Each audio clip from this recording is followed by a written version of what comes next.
السلام علیکم ورحمۃ اللہ۔ میرا محترم بھائی اور دوستو، استغفار جو ہے اللہ تبارک و تعالیٰ کی ایک بہت عظیم عبادت ہے۔ استغفار کی برکت سے تمام پریشانیاں ختم ہو جاتی ہیں۔ استغفار کی برکت سے گناہ معاف ہو جاتے ہیں، رزق کی تنگی اور پریشانیاں دور کر دی جاتی ہیں۔ استغفار کی برکت سے بڑے بڑے عذاب ٹل جاتے ہیں۔ استغفار کی برکت سے اٹکے ہوئے کام حل ہو جاتے ہیں۔ اس کے علاوہ استغفار جو ہیں یہ تمام پریشانیوں کا حل ہے۔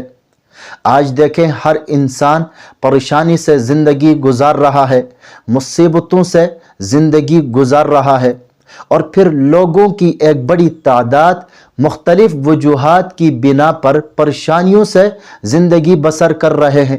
لوگوں کی ایک بڑی تعداد معاشی معاملات میں الجھی ہوئی ہے۔ تو اب ان تمام پریشانیوں کا حل کیا ہے؟ استغفار ہے۔ تو استغفار پڑھنے کو اپنی زندگی کا معمول بنا لیں، پھر انشاءاللہ آپ اس کا فائدہ ضرور اپنی آنکھوں سے دیکھیں گے۔ آپ صلی اللہ علیہ وسلم نے فرمایا، جو کوئی استغفار کو لازم پکڑے گا تو اللہ تبارک و تعالی اس کے لیے ہر تنگی میں آسانی اور پھر ہر غم سے دوری پیدا فرمائیں گے، اور پھر اس کو ایسی جگہ سے رزق عطا فرمائیں گے جہاں سے اس کا وہم و گمان بھی نہیں ہوگا۔ تو میرا محترم بھائی اور دوستو، استغفار کی برکت سے اللہ تبارک و تعالی نے کئی لوگوں کی زندگیاں بدل دی ہیں، کئی لوگوں کی پریشانیوں کو اللہ تبارک و تعالی نے دور کر دیا ہے، اور کئی لوگوں کے حالات بدل گئے ہیں استغفار پڑھنے کی برکت سے۔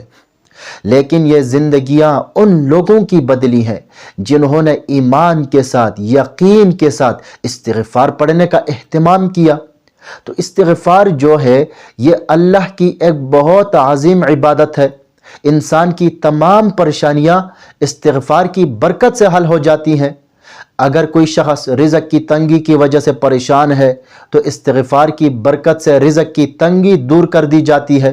اگر کوئی شخص اولاد نہ ہونے کی وجہ سے پریشان ہے تو پھر اللہ تبارک و تعالی استغفار کی برکت سے اسے نیک صالح اولاد عطا فرماتے ہیں۔ استغفار کرنے سے دعائیں قبول ہوتی ہیں، استغفار کرنے سے گناہ معاف ہو جاتے ہیں۔ تو استغفار جو ہے یہ تمام پریشانیوں کا حل ہے۔ ایک دفعہ حضرت حسن بصری رحمۃ اللہ علیہ کے پاس کسی نے قحط سالی کی شکایت کی، یعنی بارشیں نہ ہونے کی شکایت کی، تو آپ نے فرمایا کہ استغفار پڑھو۔ پھر اس کے بعد دوسرا شخص آیا، اس نے تنگ دستی کی شکایت کی، آپ نے اس کو بھی فرمایا کہ استغفار پڑھو۔ پھر اس کے بعد تیسرا شخص آیا، اس نے زمین میں پیداوار نہ ہونے کی شکایت کی، آپ نے اسی کو بھی فرمایا کہ استغفار پڑھو۔ پھر اس کے بعد چوتھا شخص آیا، اس نے اولاد نہ ہونے کی شکایت کی، تو آپ نے چاروں کو بتایا کہ استغفار پڑھو۔ تو حضرت حسن بصری رحمۃ اللہ علیہ کے پاس ایک شخص بیٹا تھا، اس نے کہا، حضرت آپ نے ہر سوال کا ایک ہی علاج تجویز فرمایا کہ استغفار پڑھو۔ تو حضرت حسن بصری رحمۃ اللہ علیہ نے قرآن پاک کی یہ آیت تلاوت فرمائی، فَقُلْتُ اسْتَغْفِرُوا رَبَّكُمْ إِنَّهُ كَانَ غَفَّارًا يُرْسِلِ السَّمَاءَ عَلَيْكُمْ مِدْرَارًا وَيُمْدِدْكُمْ بِأَمْوَالٍ وَبَنِينَ وَيَجْعَلْ لَكُمْ جَنَّاتٍ وَيَجْعَلْ لَكُمْ أَنْهَارًا۔ جب تم استغفار پڑھو گے اللہ سب سے پہلے تمہارے سارے گناہوں کو بخش دے گا، پھر تمہیں کھیتیاں بھی دے گا، فصلیں بھی دے گا، نہریں بھی دے گا، اولاد بھی دے گا، رزق بھی دے گا۔ تو استغفار جو ہے یہ تمام پریشانیوں کا حل ہے۔ تو میرے محترم بھائی اور دوستو، ہم آج کے بعد استغفار پڑھنے کا اہتمام کر لیں، استغفار پڑھنے کو اپنی زندگی کا معمول بنا لیں۔ تو استغفار کرنے والے جو ہیں یہ اللہ کے محبوب ہوتے ہیں۔ استغفار کی عادت بنانے والے یقین مانیں اللہ پاک ان کا حامی، ان کا ناصر اور ان کا مددگار بنتا ہے۔ آپ صلی اللہ علیہ وسلم نے فرمایا، اے لوگو اللہ کے سامنے استغفار پڑھو، بے شک میں بھی دن میں 100 مرتبہ استغفار پڑھتا ہوں۔ حالانکہ آپ بخشے ہوئے ہیں، معصوم ہیں، لیکن آپ اپنی امت کو تلقین فرما رہے ہیں کہ استغفار جو ہے یہ انسان کو اللہ تعالیٰ کے بہت زیادہ قریب کرتا ہے۔ تو استغفار کی برکت سے انسان اپنے پروردگار کے بہت زیادہ قریب ہوتا ہے، استغفار کی برکت سے انسان اپنے پروردگار سے جڑتا ہے، اپنے پروردگار سے خیر اور بلائی طلب کرتا ہے۔ تو ہم استغفار کی برکت سے اللہ سے اپنے تمام مسائل حل کروا سکتے ہیں، اور پھر سب سے بڑھ کر استغفار کی برکت سے ہمارے گناہ معاف ہو جاتے ہیں۔ آپ صلی اللہ علیہ وسلم نے فرمایا تمام بنی آدم خطہ کار ہیں، اور بہترین خطہ کار وہ ہے جو توبہ اور استغفار کرتے ہیں۔ تو گناہوں سے توبہ کرنے والا ایسا ہے جیسا کہ اس نے گناہ کیا ہی نہیں۔ تو استغفار کی برکت سے گناہ معاف ہو جاتے ہیں۔ ایک دفعہ ایک شخص نبی کریم صلی اللہ علیہ وسلم کی خدمت میں حاضر ہو کر کہنے لگا، ہائے میرے گناہ، ہائے میرے گناہ۔ اس نے یہ بات 2-3 مرتبہ دہرائی۔ تو نبی کریم صلی اللہ علیہ وسلم نے اس شخص سے فرمایا کہ آپ یہ دعا پڑھیں۔ کون سی دعا؟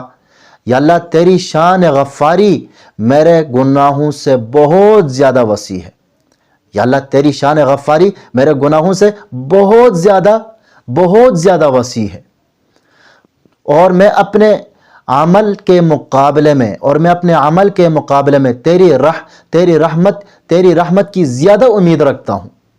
تو دیکھیں کتنی بہترین دعا ہے۔ تو اس شخص نے نبی کریم صلی اللہ علیہ وسلم کے کہنے سے یہ کلمات دہرائے۔ اس کے بعد نبی کریم صلی اللہ علیہ وسلم نے فرمایا پھر پڑھو۔ اس شخص نے پھر یہ کلمات دہرائے، تو نبی کریم صلی اللہ علیہ وسلم نے فرمایا جا اللہ تبارک و تعالی نے تیری بخشش فرما دی ہے۔ تو میرے محترم بھائی اور دوستو، ہمارے گناہوں سے بڑھ چڑھ کر اللہ کی رحمت بہت وسیع ہے۔ اگر ہم سے کوئی گناہ سرزد ہو جائے تو ہم اللہ کی رحمت سے مایوس نہ ہو۔ اللہ کی رحمت بہت وسیع ہے، اور اللہ تبارک و تعالی نے اپنے بندوں کو سب سے زیادہ جس چیز کی امید دلائی ہے تو وہ اس کی رحمت ہے۔ تو ہم روزانہ استغفار پڑھنے کا اہتمام کر لیں، اور کوشش کریں کہ صبح اور شام کے وقت روزانہ 300 مرتبہ استغفار پڑھنے کا معمول بنا لیں۔ کون سا استغفار پڑھے؟ استغفر اللہ الذی لا الہ الا هو الحی القیوم واتوب الیہ۔ پھر انشاءاللہ استغفار پڑھنے کا فائدہ آپ ضرور اپنی آنکھوں سے دیکھیں گے۔ اللہ پاک ہمیں عمل کرنے کی توفیق عطا فرمائے۔ اگر ویڈیو پسند آئی ہو تو لائک کرے، صدقہ جاریہ سمجھ کر شیئر کرے، چینل پر نیو ہے تو سبسکرائب کرے۔